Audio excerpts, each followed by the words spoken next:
Hi everyone, thanks for joining me again. The next series of videos will explore the idea of open position voicings for playing through standards. Unlike compact and closed position chords, in which the chord is played with one hand, usually over a single bass note, we will be studying two-handed voicings containing notes that are more evenly distributed between the hands. In this first video, we take a look at some elegant yet simple four-note open position chords. Since two notes are usually played in each hand, this style of voicing is known as 2 and 2. Let's go to the keyboard.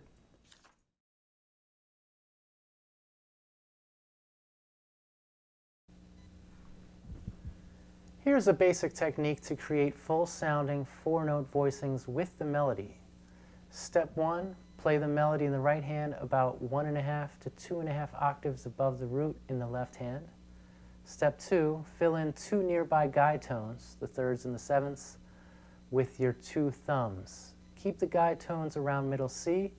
You may have to transpose the melody down an octave or move the bass note up an octave. Sometimes transposing the whole song to another key might make things easier. This should give you the melody note and one guide tone in the right hand over a 1-3 or 1-7 left hand shell. Let's take a look at the first 4 bars of Polka Dots and Moonbeams. First, play the melody with the bass. You can see figure 1 on page 102 for an illustration.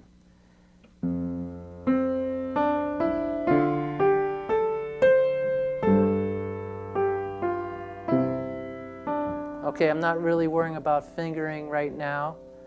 I'm just trying to keep the bass and the melody sort of within 1.5 and 2.5 octaves. Sometimes it could even be as close as a tenth, okay? But you don't want to go, you definitely don't want to just have an octave between the bass and the melody. That's going to be too close. And right now, you don't want to go too much higher, too much wider than 2.5 octaves between the bass and the melody, because if you do, you're going to have to stretch tenths in your left hand, and you don't necessarily have to do that right now. So step 2 is just adding the guide tones between the melody and the bass with my two thumbs. So figure 2 illustrates that, figure 2 on page 102. Here we go. Guide tones in the middle.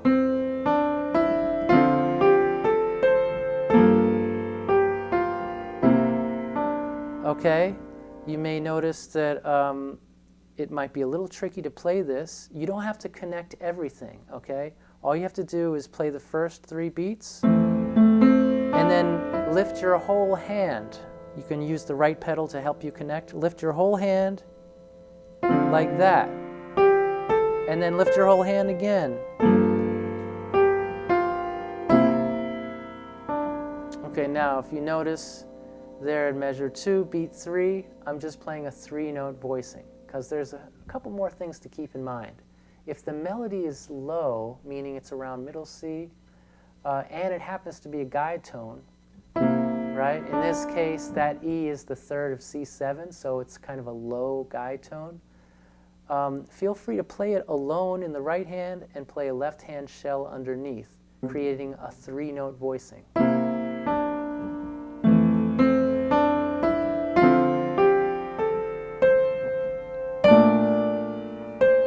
Okay, now this continues on page 103, figure 3. The melody is not written in, you got to add the melody, but this is what happens. I get to a plain D minor triad. Okay, in this case, I play the melody and the bass. In between the melody and the bass, I just simply fill in nearby chord tones in each thumb, right? So the 5 and the root. This is figure 3. I'm adding the melody to figure 3.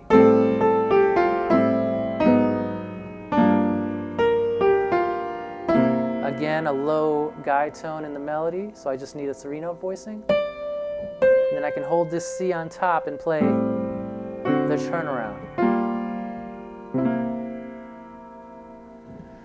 Okay, besides referencing a lead sheet, it's important to listen to vocal versions so that you are aware of the lyrics. Keep in mind that the chord changes can vary. The important thing is to keep it simple and clear.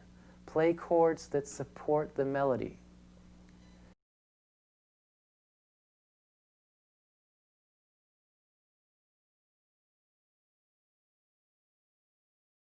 I'm going to play through the whole tune using this technique.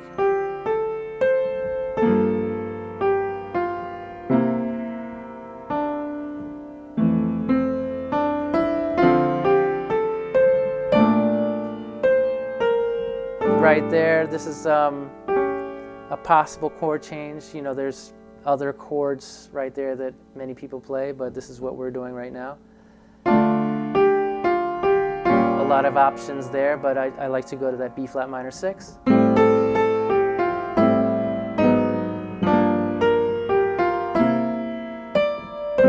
Keeping it simple.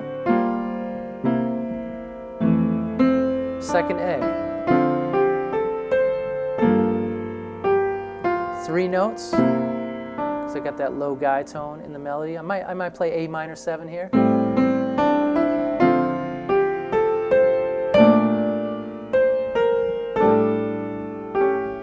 And then right to the D minor triad.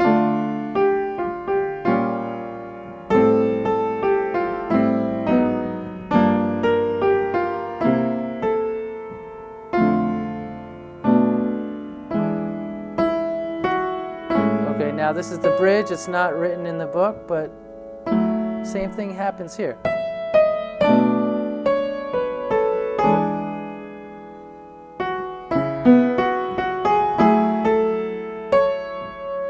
Okay, here's a case where the melody is almost 2.5 octaves above the bass, so I have to kind of stretch this. I could roll it, this 9th, right? I might go up to the F sharp because I don't need to stretch down there.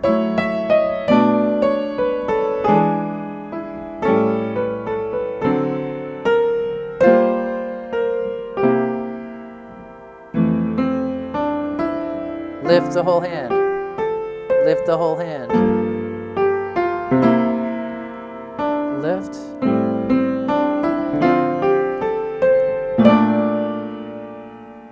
I might go here, right? C sharp diminished, D minor triad.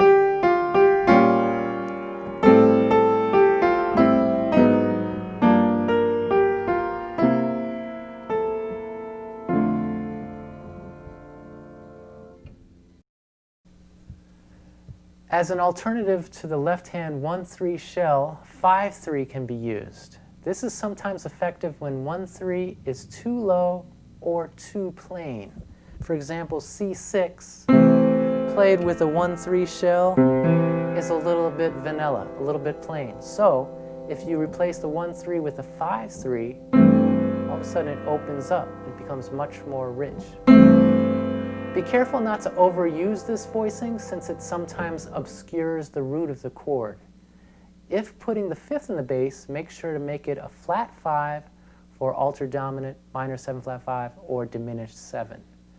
Now for minor 7 flat 5, you have a few options. You can play the guide tones and roots under a melody if the melody happens to be flat 5, like this. Or if the melody is some other note, maybe it's the root, you can actually play the flat 5 in the bass, and you still keep the same guide tones. That's a nice voicing. Or you have the option of replacing the 3rd with the flat 5 sometimes. Or number 4 would be leave the flat 5 out and just play minor 7. Here's a summary of all the techniques discussed so far. So number 1, play the melody over the bass note, usually the root, sometimes can be the 5, with 2 guide tones in between. Number 2, for triads, play chord tones with your thumbs. Number 3, if the melody is low and is a 3rd or 7th, you can play it alone over a shell, creating a 3-note voicing. And for minor 7 flat 5, see the options above. Now let's apply these techniques to another standard. Here's an approximate version of Stella by Starlight using these 4-note open position voicings.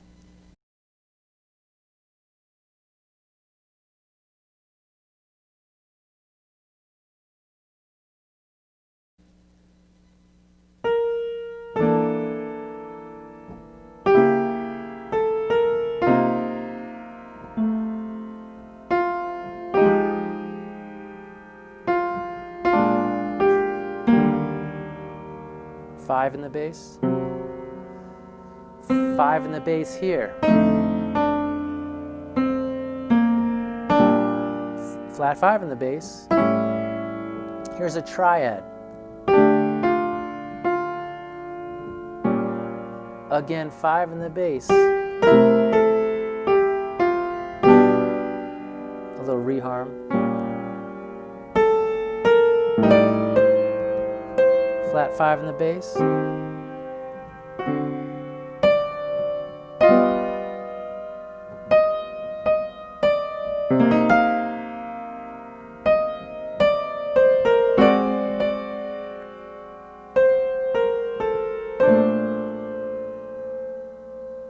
Replacing the 3 with the flat 5.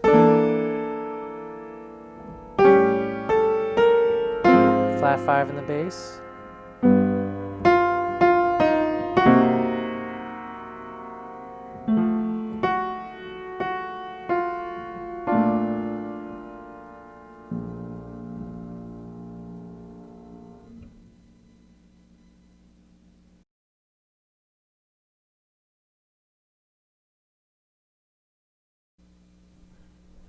We can follow the same framework to create 4-note voicings for accompanying a melody. This time, instead of playing the melody on top, choose any available tension or chord tone within reach. So on page 104, there's a chart illustrating the construction of common jazz chords using simple 4-note open position, this simple 4-note open position framework. For all of the voicings, the thumbs play the guide tones, the left pinky plays either the root or the fifth, the top voice is marked with an X and can be personalized based on desired tension.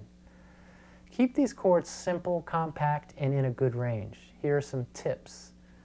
Number 1, choose the top voice based on the color preferred. Adding too much color can get in the way of the soloist.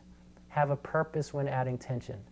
Number 2, keep the right hand interval rather small. For best results, keep the interval between the soprano and tenor equal to or less than an octave. Number 3, keep the tenor between middle C and the C an octave below. Use voicings with the 5 in the bass sparingly. And number 4, for plain triads, play 2 chord tones in each hand while preserving the parameters above. So now here's figure 4 on page 105, illustrating the extensive palette we now have. So here's C major. This is in the key of C. All the major possibilities. We have sharp 11, major 7, major 7 sharp 5, major 13, major 7 again. Here's a major 6 with a sharp 11, major 6, major 6. Changing the left hand shell to 1 and 3, we have major 9, major 7, major 13, major 6, major 6, 9, major 6 again. Changing the left hand shell to 5 and 3, we get an interesting voicing for major 7, for major 9, major 7 again. And now changing the guide tones, right? Adding that 6 in there creates a major 13. Here's that nice 6 voicing with the 5 in the bass. Another 6-9 voicing, major 6 with the 5 in the bass. Now for dominance, we have sharp 11, 7, 7 flat 13 or sharp 5, 13, 7. Changing the guide tones, we have flat 9, regular 9, sharp 9, regular dominant 7, regular dominant 7 with a 5 in the bass makes it a little bit more interesting. Or flat 9, regular 9, sharp 9 with with the 5 in the bass, regular 7th again. Now minor 7th, minor 11, we have minor 7 flat 5, minor 7 again, minor 7 flat 13 or flat 6, minor 13, changing the guide tones. Okay, minor 9, minor 7. This is a little less common with the 5 in the bass, but it can be quite a nice voicing for C minor 7 or C minor 9. And definitely for half diminished, putting that flat 5 in the bass is very beautiful. Now let's take a look at tonic minor. Starting out with a little pungent major 7 flat 3 at the 11. Here's a B triad over C, often used for diminished chords. Here's minor major 13, minor major, changing the guide tones. Okay, here we have sort of this could be used as C minor 6, or it could be used for C diminished. You could apply the C diminished. Here's C minor 6 again. Another one that can apply, this can imply C diminished. C minor major, right? Changing the guide tones. Nice one with minor major. 6/9, minor 6/9, very popular. And then finally changing it so you have a 5 in the bass, right? Minor major with 5 in the bass. Okay, here we go, minor 6/9 with 5 in the bass. And finally, diminished 7 with flat 5 in the bass. Okay, as an alternative, it is sometimes possible to tuck a 9 or flat 9 between the guide tones, often creating a major second or minor second in the right hand over a 1/7 or 1/6 shell. A dissonant minor second between the soprano and alto should be saved for a delicate moment. A half step between the top note can obscure the melody. But here's some examples of tucking, this tucking technique. C major 9, right? I'm tucking the 9 between the guide tones. Or here's C major 6, or I can even use this tucking technique for a triad, right? Here's C9, C7 flat 9, C7 sus, C7 sus flat 9, which is actually a B flat minor triad over C. And here's some of the delicate, more dissonant ones. C minor 9, where you're tucking the 9 right underneath the flat 3. So save that for a delicate moment. And this one is even more dissonant. Minor major 9, right? With the 9 tucked inside. Okay, so let's return to Polka Dots and Moonbeams. This time I'm going to do some of this tucking technique, and notice the different harmonization for the second A. And I'll just hum the melody.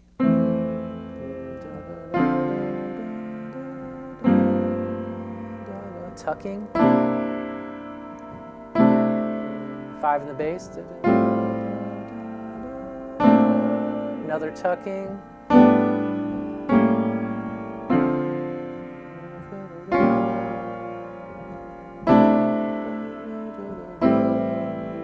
Little reharm. Tucking. There's a half step between the melody and the second voice. Into the bridge. Okay, so using the chord changes in figure 8 on page 109, I can now play along with the track that comes with the book using simple 4-note open position voicings.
On one hand, this is a simple way of finding voicings for comping.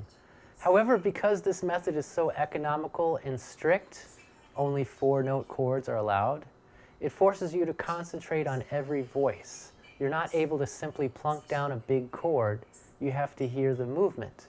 In this way, this can be an excellent ear training exercise as well. Let's return to Stella by Starlight. This time I will accompany the vocalist Kazue Patton using simple open position chord voicings.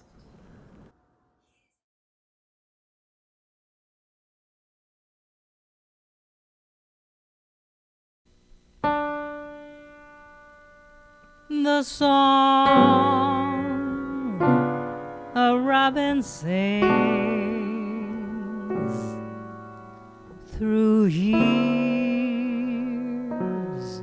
of endless springs, the murmur of a brook at eventide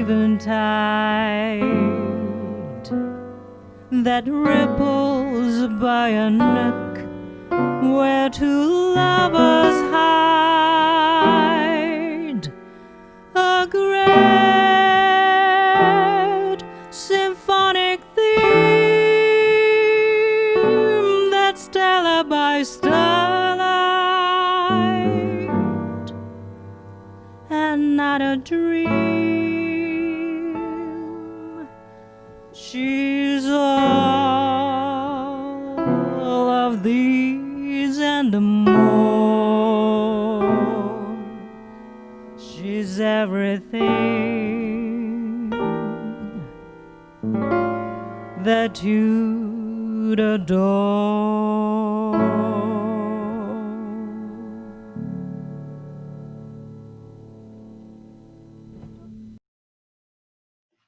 Stay tuned for other YouTube videos highlighting other parts from Introduction to Jazz Piano Deep Dive. Feel free to subscribe below. Thanks so much for joining me, and see you next time.